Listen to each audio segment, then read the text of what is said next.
Pois bem, meus queridos, a paz do Senhor, levi aqui para deixar aqui o subsídio do livro de apoio da lição bíblica Betel Dominical. A lição é do primeiro trimestre de 2023, onde nós estaremos deixando aqui o conteúdo da lição no livro de apoio da revista Betel. Nesse trimestre, nós estaremos estudando sobre o Evangelho de Marcos, o servo e a missão no serviço da obra de Deus.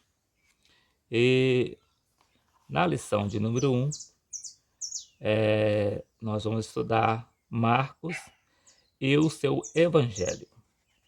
E nessa lição já tem um vídeo no canal que já mostra as lições que nós vamos estar estudando esse trimestre, mas quero discorrer aqui sobre os temas das lições que nós vamos estar estudando, que a lição 1 é Marcos e seu Evangelho, a lição 2, um coração de servo, a lição 3, particularidades do servo, a lição 4, o servo que age com excelência, a lição 5, o servo e as multidões, a lição 6, a autoridade do servo, a lição 7, a fé no servo, o Evangelho dos milagres, a lição 8, o mestre por excelência que se fez servo, a lição 9, o servo revela o Pai e o perfeito plano divino, a lição 10, a manifestação pública do servo em Jerusalém.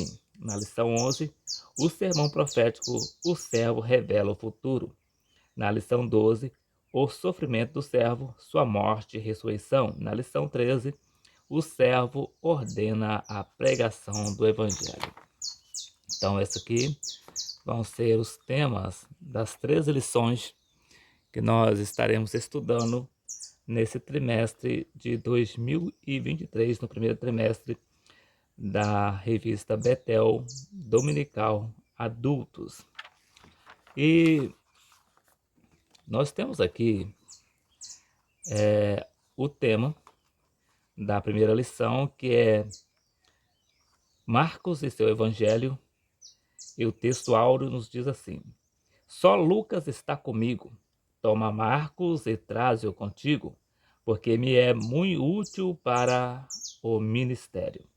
2 Timóteo, capítulo 4, versículo 11. A verdade aplicada nos diz assim: mesmo vivenciando dificuldades e instabilidades, o discípulo de Cristo deve perseverar e aproveitar as oportunidades para o crescimento e amadurecimento. O texto de referência está no livro de Atos, capítulo de número 12, os versos de número 9 ao verso de número 12, a qual nos diz: e saindo o seguia, e não sabia que era real o que estava sendo feito pelo anjo, mas cuidava que via alguma visão. E quando passaram a primeira e a segunda guarda, chegaram à porta de ferro que dá para a cidade, a qual lhes abriu por si mesma, e tendo saído, percorreram a rua, e logo o anjo se apartou dele. E Pedro, tornando-o a si, disse: agora sei verdadeiramente que o Senhor enviou o seu anjo e me livrou da mão de Herodes e de tudo o que o povo dos judeus esperava. E considerando ele nisso, foi à casa de Maria, mãe de João, que tinha por sobrenome Marcos, onde muitos estavam orando, reunidos e orando. E os hinos sugeridos para esta lição vai ser os números 6, 15 e 93 da harpa cristã. Caso você ainda não conheça algum destes louvores, você pode pesquisar no YouTube, no canal Levi Modesto da Silva, por hinos sugeridos, aliás, Betel, hinos sugeridos. Eu coloquei Betel primeiro no título para identificar que é da lição publicada pela editora Betel. Então você vai pesquisar por Betel, hinos sugeridos, Marcos e seu, aliás, Betel, hinos sugeridos, lição 1, Marcos e o seu evangelho.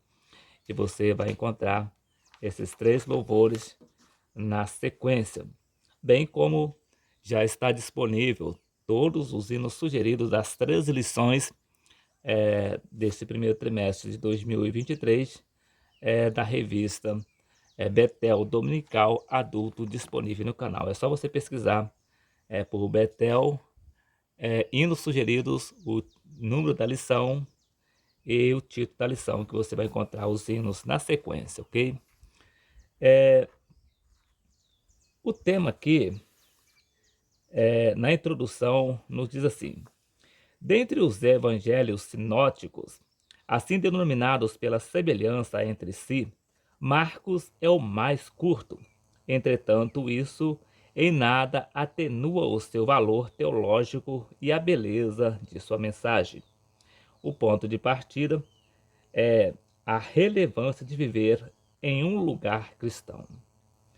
Como esse é o primeiro vídeo que estou fazendo aqui com subsídio para a lição da revista Betel, eu vou explicar aqui conforme o jeito que eu faço. Geralmente eu não costumo ler toda a lição. Geralmente eu leio somente os tópicos e o subtópico, dou aqui a introdução e depois nós vamos para o livro de apoio, deixar as partes inerentes que vão ser de auxílio para a lição, né? E no primeiro tópico nós temos quem foi Marcos. E no primeiro subtópico, Marcos teve a graça de viver em um lar cristão. No segundo subtópico, Marcos teve um lar a serviço do reino de Deus. E no terceiro subtópico, Marcos é a prova clara de que o exemplo vem de casa. E no segundo tópico, traz o título Particularidades do Evangelho de Marcos. E no primeiro subtópico, Contextos históricos do Evangelho de Marcos. E no segundo subtópico, Data. E no terceiro subtópico, Destinatários. E no terceiro tópico, traz o título Do início ruim a um fim honroso. E no primeiro subtópico, Marcos recusou, mas não abandonou a fé. E no segundo subtópico, Marcos, um obreiro restaurado na obra de Deus. E no terceiro subtópico, Marcos, de desacreditado a benéfico. E depois nós voltaremos para que deixar então a conclusão, depois de deixarmos aqui o subsídio do livro de apoio. No subsídio do livro de apoio, escrito pelo Evangelho, escrito pelo pastor Abinair Vieira, traz o mesmo título do trimestre, que traz o Evangelho de Marcos, o servo e a missão no serviço da obra de Deus. Mas com diferença na questão de capítulos, que na lição contém 13 lições nesse trimestre, mas, no entanto, aqui no livro de apoio, vocês podem observar aqui que somente tem 8 capítulos, conforme vocês podem ver aqui, 8 capítulos tão somente. E eu enviei o e-mail para a editora Betel, querendo informações acerca de como trazer um ensino nesse trimestre, se na lição tem 13 lições, ou na revista temos 13 lições nesse trimestre, mas no livro de apoio estão somente 8 capítulos. Para você que já teve em mãos o livro de apoio editado pela publicadora CPAD, ela traz lá consigo a mesma quantidade de capítulos, da mesma forma que tem a quantidade de lição. A lição são 13 lições, no livro de apoio também traz 13 capítulos. Eu tanto enviei e-mail, enviei WhatsApp, fui no perfil dela no Facebook, comentei, pedindo uma resposta e, no entanto, se passou. E então eu aguardei até hoje de manhã ver se tinha alguma resposta. Hoje é terça-feira, dia 27 de dezembro, tentando esperar uma resposta dele, uma informação mais adequada para eu estar aqui trazendo aqui o conteúdo do livro de apoio. Mas, no entanto, a Betel não me respondeu em nenhum dos comentários que eu enviei para ela, pedindo um auxílio aqui, a forma de lidar aqui com um livro de apoio que contém menos capítulos, com referência às lições, que contém 13 capítulos, né? Então, ela, no meu modo de ver, eu não sei o que houve que eles não me responderam. Mas voltando aqui para o livro de apoio, nós vemos que aqui na lição contém 3 tópicos, mas no livro aqui de apoio nós não vamos encontrar referências em todos os tópicos. Nós vamos pegar aqui o que está relacionado aqui, que está baseado aqui em 3 capítulos aqui. Não é o capítulo completo, mas a parte que eu vi que era essencial para nós estarmos deixando aqui para esse subsídio da lição de número 1, que nós vamos estar estudando no próximo domingo, que traz Marcos e seu Evangelho. E para nós começarmos aqui na capa, nos diz assim: o Evangelho de Marcos é considerado o primeiro evangelho a ser escrito e o mais breve. Nesse evangelho, nosso Senhor Jesus Cristo é apresentado como servo sofredor e filho de Deus, e também filho do homem.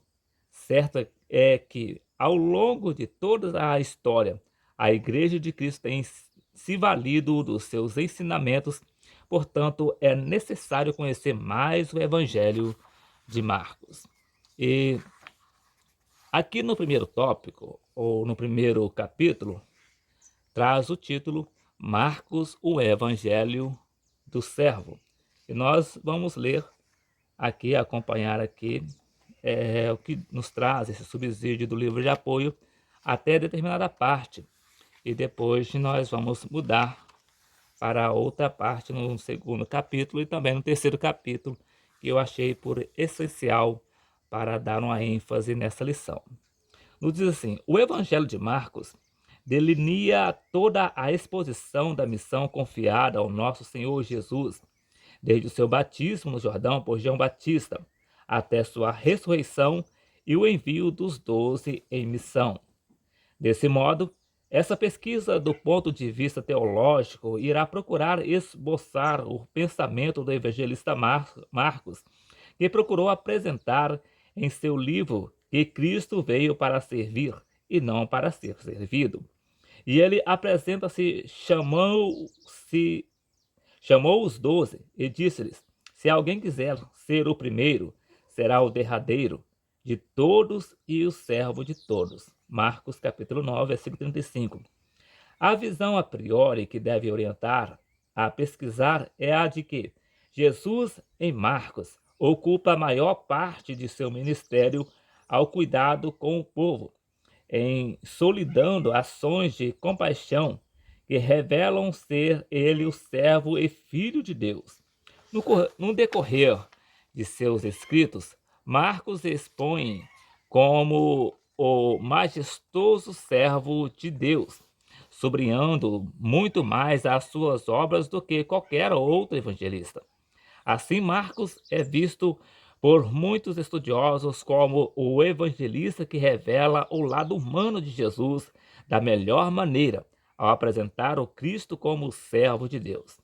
Sobre o assunto, o professor Dewey Moorland deixou registrado acerca da humanidade de Cristo no Evangelho de Marcos. À primeira vista, o Evangelho de Marcos parece ser um simples recontar dos fatos ocorridos na vida e ministério de Jesus. Entretanto, pela habilidosa descrição de tais episódios, o autor nos apresenta um Jesus realmente humano, que é ao mesmo tempo Deus entre os homens.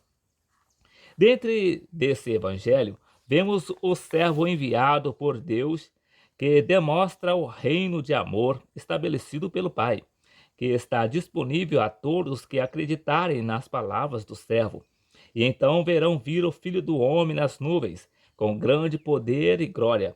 E ele enviará os seus anjos e ajuntará os seus escolhidos desde os quatro ventos da extremidade da terra até a extremidade do céu. Marcos capítulo 3, versículo 26 e 27.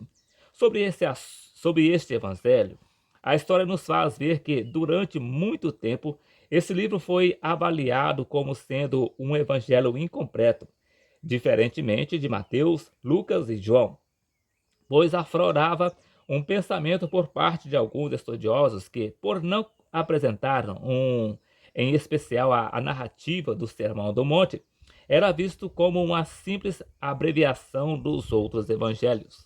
O professor Dewey Mulholland falou sobre esse assunto.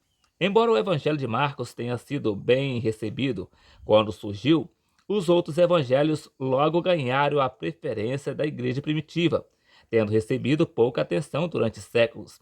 Marcos foi reavaliado como o mais antigo relato dos evangelhos. Sobre o autor desse evangelho, gostaria de dizer que Marcos cooperou muitíssimo para o desenvolvimento da igreja no primeiro século. É preciso admitir que, apesar desse evangelista não ter se sobressaído como Tiago, Pedro, João, Paulo e seu tio Barnabé na liderança da igreja do primeiro século, ele deixou registrado uma obra que muito contribui favoravelmente para a expansão do Evangelho de Cristo. Sobre o grau de parentesco entre Marcos e Barnabé, Paulo descreve que Marcos era sobrinho de Barnabé. Aristarco, que está preso comigo, vos sauda, e Marcos, o sobrinho de Barnabé, acerca do qual já recebestes mandamento, se ele for ter convosco, recebei-o. Colossenses capítulo 4, versículo 10. Nesse ponto, gostaríamos de fazer uma observação. Conforme é possível apurar, algumas versões mencionam ser Barnabé primo de Marcos, mesmo Marcos tendo ficado relegado ao segundo plano pela igreja do primeiro século. Ainda assim, teve a sua importância no desenvolvimento das igrejas e mais tarde a todos nós com o legado do seu evangelho, que segundo os estudiosos trata-se do primeiro entre os quatro que foram anotados. Sobre o assunto, Mary Unge escreveu: calcula-se que contenha cerca de 93% do material que os três evangelhos sinóticos, Mateus, Marcos e Lucas, têm em comum, mas não se deve concluir necessariamente que os outros evangelhos sinóticos dependem de Marcos. Esta citação nos oferece uma visão interessante sobre a leitura do Evangelho de Marcos. Digo isso porque, a partir desse ponto do estudo, passamos a reconhecer que o Evangelho de Marcos, de acordo com a tradição, nos é apresentado como sendo o mais antigo entre os quatro evangelhos, servindo de inspiração para os outros sinóticos, Lucas e Mateus. Nessa linha de pensamento, podemos falar aqui que, desde os primeiros anos após sua finalização, sempre se adotou que os três evangelhos, Mateus, Marcos e Lucas, são parecidos em substância, teor e exposição. O pastor César Rocha de Mello escreveu sobre a importância de compreender os livros sinóticos. Para a compreensão dos sinóticos, é de suma importância entender o contexto e o objetivo de cada um dos evangelistas em suas respectivas narrativas, para que possamos perceber a grandeza da revelação vista em prismas diferentes. Tentando fazer um balanço retrospectivo sobre o Evangelho de Marcos, pode-se notar que estudiosos da Bíblia chegaram à conclusão de que os evangelhos sinóticos têm uma fonte comum, ou seja, o Evangelho de Marcos. O que percebemos então? Que Marcos, como sendo o primeiro evangelho a ser concluído, acabou por servir de embasamento ao evangelho histórico de Mateus e Lucas. O que percebemos é que a narrativa de Marcos, de modo simples, tem a preocupação de nos apresentar Jesus como servo. Este evangelho deixa transparecer em suas páginas que o servo exerceu certamente uma função importante na elaboração para todos que o rodeavam. Daí toda a sua importância. Pode-se dizer que alguns estudiosos trabalham com a ideia que aproximadamente 90% do livro de Marcos é reproduzido em Mateus e Lucas, e que somente cerca de 30% dos 661 versículos de Marcos não aparecem em Mateus e Lucas. Sem nos alongar na sua definição, ainda sobre o Evangelho de Marcos, seria preciso não perder de vista que a riqueza desse evangelho é tão ampla que a história descreve que alguns autores antigos, como Santo Agostinho, o consideraram como resumo do Evangelho de Mateus. Temos gosto de reproduzir aqui a fala do professor universitário e escritor Russell Norman Chaplin, que falou com mais clareza sobre o Evangelho de Marcos ter sido o primeiro a ser redigido entre os outros evangelhos. Se Lucas e Mateus tivessem escrito os seus respectivos evangelhos antes de Marcos, não haveria qualquer necessidade de se escrever o Evangelho de Marcos, porque haveriam de ter Marcos apanhado uma cópia de Mateus, fazendo alterações em apenas 6 ou 7% do total do material desse evangelho. Isso teria sido uma reprodução inteiramente desnecessária e nada teria acrescentado ao nosso conhecimento sobre a vida e os atos de Jesus. Acrescenta ainda Russell Chaplin que se pode identificar perfeitamente e facilmente por qualquer motivo Mateus e Lucas depois de posse de uma cópia do Evangelho de Marcos, perceberam a necessidade de escrever outra narrativa evangélica. Conclui o autor que Mateus e Lucas perceberam que em Marcos faltavam os ensinamentos de Jesus. Por essa razão foi que Mateus, Lucas e João tiveram de preencher essa lacuna. Como nos mostra a Bíblia, dentre os evangelhos sinóticos, Marcos é o mais conciso, possuindo somente 16 capítulos. Contudo, isso em nada suaviza a importância da sua mensagem e sua finalidade teológica. Que fique bem claro que, embora Marcos seja o primeiro e o mais simples dos 4 evangelhos, ele é tão importante e profundo quanto os outros. Optamos por registrar aqui que a tradição cristã, de igual modo, atribui a Marcos a autoria do primeiro e mais curto dentre os 4 evangelhos. Oportuno lembrar que Pápias, que foi bispo de Hierápolis, cerca de 140 depois de Cristo, assegura que Marcos foi o primeiro responsável em escrever aquilo que Pedro relatou sobre o Mestre e o fez com perfeição, tanto quanto podia recordar, sobre as coisas feitas ou ditas por Cristo. Então podemos dizer ser a genialidade de Pedro a responsável por narrar a história do servo e a de Marcos transcrever com competência. A despeito desse pensamento, não por acaso podemos ver que a Bíblia de Estudo Holman se preocupou em registrar essa observação. Eusébio, o historiador da Igreja Primitiva, escreveu em 326 d.C. que preservou as palavras de Pápias, um pai da Igreja Primitiva. Pápias citou o presbítero, provavelmente João, que dizia que Marcos registrou a pregação de Pedro sobre as coisas que Jesus disse e fez, mas não em ordem. Assim, Marcos foi considerado o autor deste evangelho ainda no primeiro século. Pelo que podemos ver, Marcos, mesmo não sendo entre os 12 discípulos, descreve com graça 18 milagres realizados pelo servo e narra 5 parábolas expostas por ele.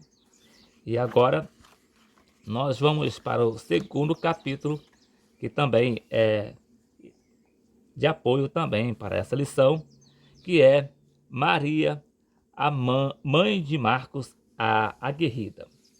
Grande parte dos teólogos cristãos identifica o evangelista Marcos como filho da irmã Maria, que abriu as portas da sua casa em Jerusalém para receber os irmãos que estavam dispostos a ouvirem a beleza do evangelho do nosso Senhor Jesus Cristo. Essa mulher, devido à entrega do seu filho, ficaria conhecido como Maria, mãe de Marcos, ou Maria de Jerusalém. Assim podemos ver, como nos mostra a Bíblia, que Marcos teve o prazer de ter uma mãe crente, fazendo com que ele fosse educado em um lar cristão. Seria preciso não perder de vista que, partindo de uma consideração sobre a importância de se ter pais crentes, podemos dizer que a irmã Maria, mãe de Marcos, contribuiu na formação do caráter cristão do seu filho. Posto isso, entendemos que, por toda a sua entrega, audácia e intrepidez, não é de se surpreender que seu filho viesse a se tornar um grande evangelista da igreja e autor do evangelho que leva seu nome.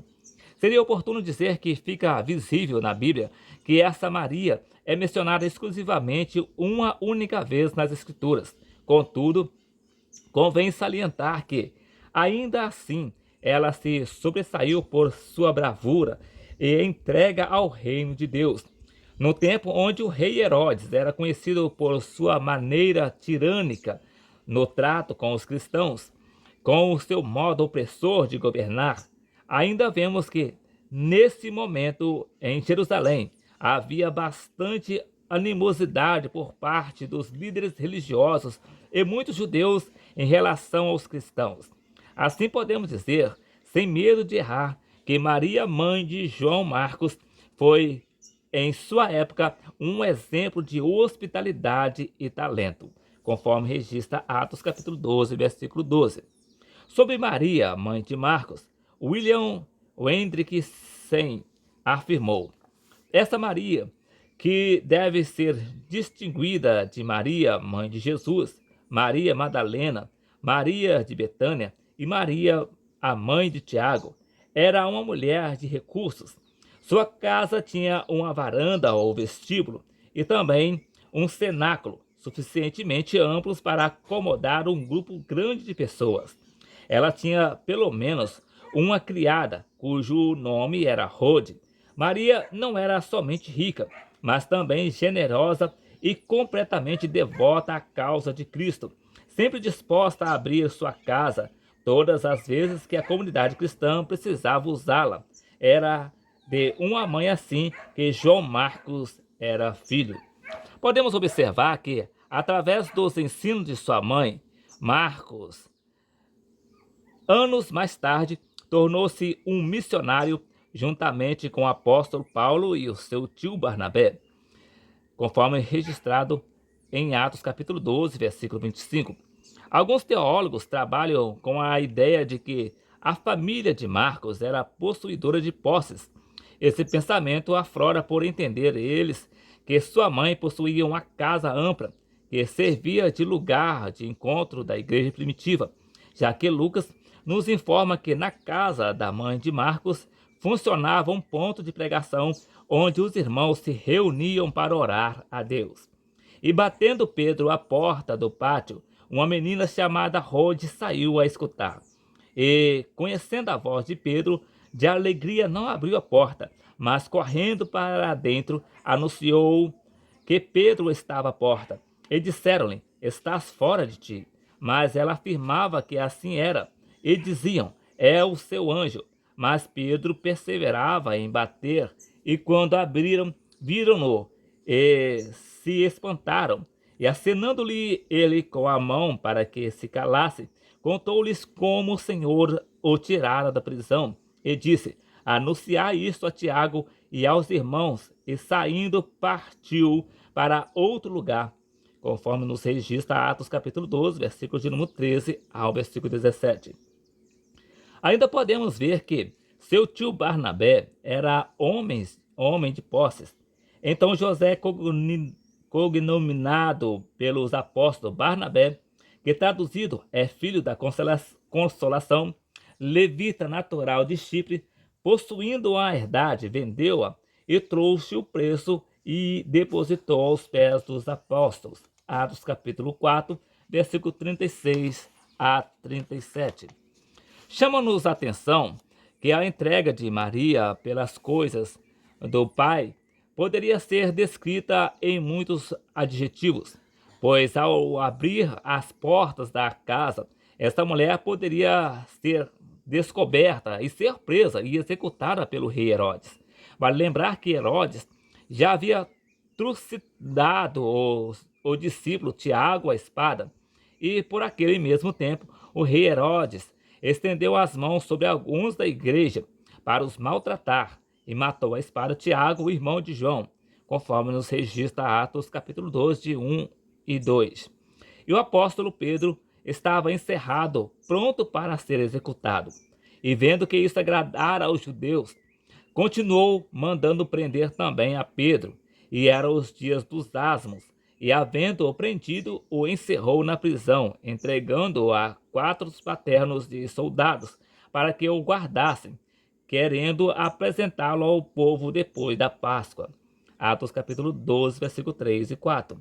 Sobre o mesmo assunto, Dr. José da Silva afirmou: era um mal necessário para os romanos, que precisavam de uma liderança leal na Palestina. O papel de vassalos leal foi sempre cumprido com maestria por Herodes, pois estava sempre a cargo dos melhores serviços romanos. A Palestina do nascimento de Jesus é assim, então governada por um homem poderoso que dirigia com mão de ferro a mesma, com o poder de nomear, inclusive o sumo sacerdote do templo. Não obstante, uma grande parte da opinião pública entre os judeus estava contra ele, por ser idumeu, praticamente incircunciso, um filho de Esaú. Resumindo, esse período de Herodes, do ano 37 a.C.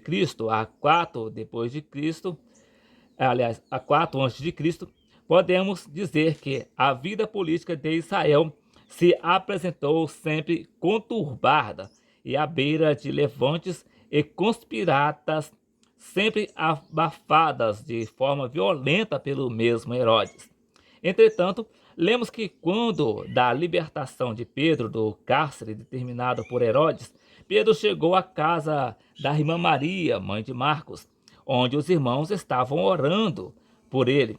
Convém sublinhar que hoje trabalhamos com certeza de que a irmã Maria, mesmo vivendo em um ambiente conturbado, deve ter se alegrado como mãe em ver que o seu filho Marco estava a servir o Senhor.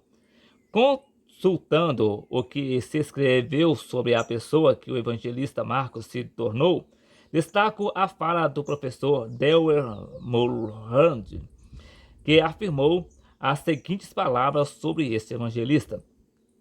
Quem então era Marcos? Ele não era um grande líder, mas sim um seguidor. Não era um construtor, mas sim um ajudador. Não era alguém sem defeitos, mas sim uma pessoa que lutou contra as suas fraquezas e as venceu. Não era alguém caseiro, mas sim um grande viajante. Não era um homem de muita contemplação, mas sim um homem de ação, que se deleitava em representar Cristo agindo para a salvação dos pecadores, para a glória de Deus. E é significativo notar que a vida da irmã Maria não somente entusiasmou apenas os de fora, pois lemos que o seu amor por Jesus fez com que o seu próprio filho se entregasse às causas do Evangelho. Digo isso por assistir que, anos mais tarde, através da educação recebida por sua mãe, Marcos tornou-se um auxiliar de Paulo, juntamente com seu tio Barnabé, conforme registra Atos capítulo 12, versículo 25. Assim, por todo o ensino e amor recebido de sua mãe, mesmo sem ter sido um dos 12, Marcos nos legará escrita do evangelho que leva o seu nome. O comentário homilético do pregador descreveu sobre a autoria de o segundo evangelho ser de Marcos. Parece que não há razão para duvidar que o escritor do segundo evangelho é a pessoa associada nos Atos, capítulo 12, versículo 25, 13, 5 e 13, 15, 37 a 39, com Paulo e Barnabé, e de que fala Pedro, em 1 Pedro, capítulo 5, 13, como seu filho, para o seu nome judeu, Joanã, dom de Deus, foi adicionado de acordo com o costume da época. O sobrenome latino Marcos, um martelo, de seu pai nada se sabe, mas sua mãe, Maria, era evidentemente uma mulher de algumas notas entre os primeiros discípulos em Jerusalém. Os exemplos poderiam ser mais volumosos, contudo, o comentário de Bruce Burton, falando sobre a autoria de Marcos, constrói uma abordagem motivadora sobre o assunto ao dizer: outros pais da igreja, incluindo Justino e o Mártir, Tertuliano, Clemente de Alexandria, Orígenes e Eusébio, confirmam Marcos como autor desse evangelho. E para nós fecharmos aqui o subsídio do livro de apoio, vamos estar aqui também no capítulo 3, que são poucas as palavras, Marcos, uma voz em um ambiente hostil.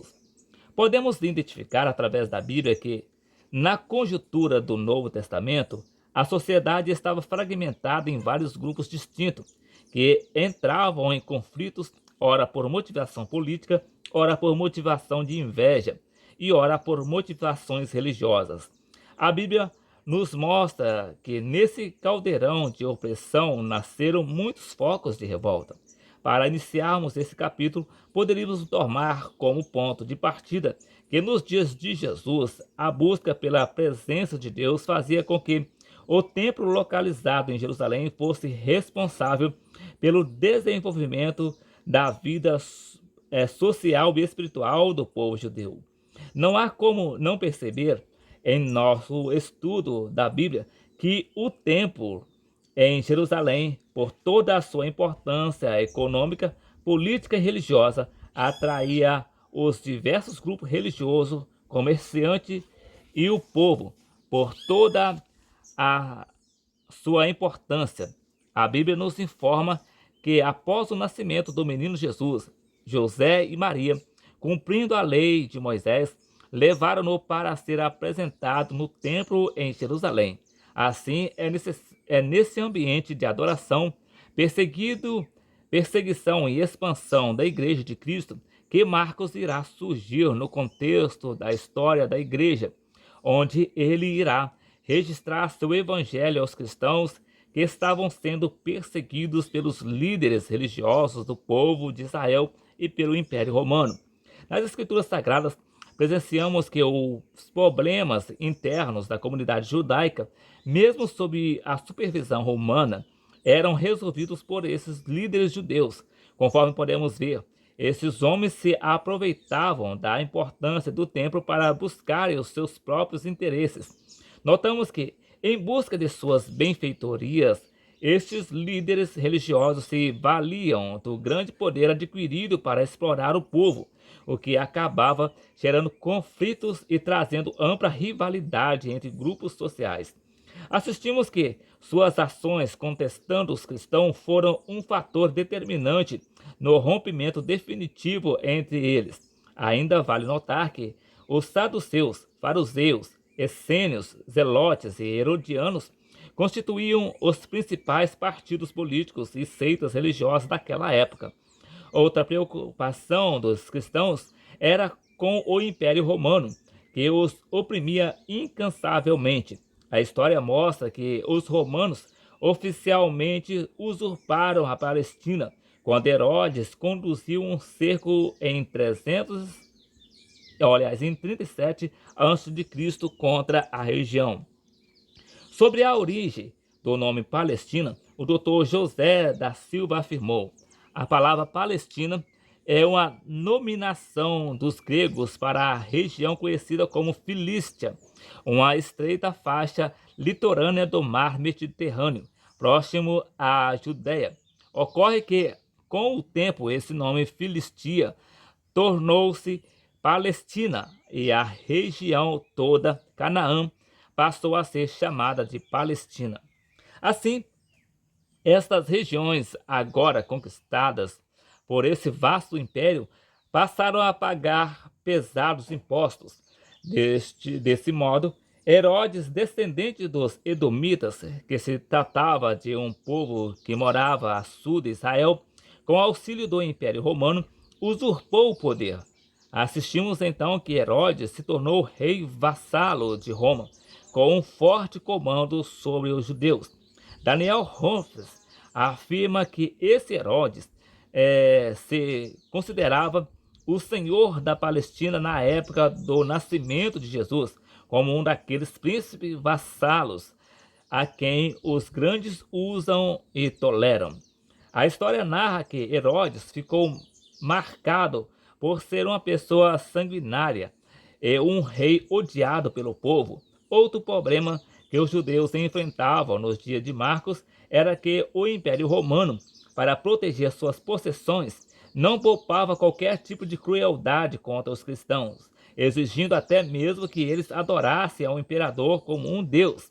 Ainda vemos que os cristãos sofreram encalços por múltiplos imperadores. Essa perseguição perduraram até os dias do imperador Constantino, que tornou a fé cristã a religião oficial do Império Romano. Para os imperadores romanos, eles deveriam fazer uso de dois meios para conter o povo: o exército e o culto ao imperador. Através dessas duas instituições, o Império Romano possuía o entendimento de que garantiria a unidade do império. Diante disso, ocasionou muitas revoltas, principalmente em Jerusalém.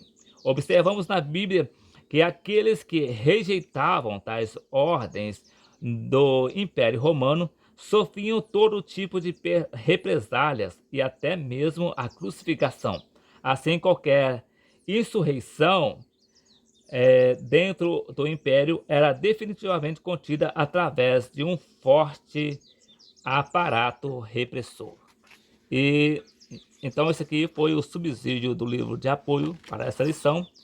E a conclusão dessa lição, ela nos diz assim: a leitura do livro de Marcos nos faz ver que ele intenciona apresentar Jesus como servo de Deus. Podemos concluir dizendo que o tema central desse evangelho é que Cristo veio para servir e não para ser servido. Jesus veio para resgatar a humanidade. Então, meus queridos, esse aqui foi o subsídio do livro de apoio da lição bíblica Betel Dominical Adultos, da lição número 1, que trouxe o título Marcos e o seu Evangelho. Então, que Deus em Cristo abençoe a sua vida. E na próxima semana, querendo o Senhor Jesus, regressaremos aqui para deixar aqui o subsídio do livro de apoio da lição de número 2, que vai trazer o título Um Coração de Servo. Então, que Deus em Cristo abençoe a sua vida. E até o próximo vídeo, querendo o Senhor Jesus.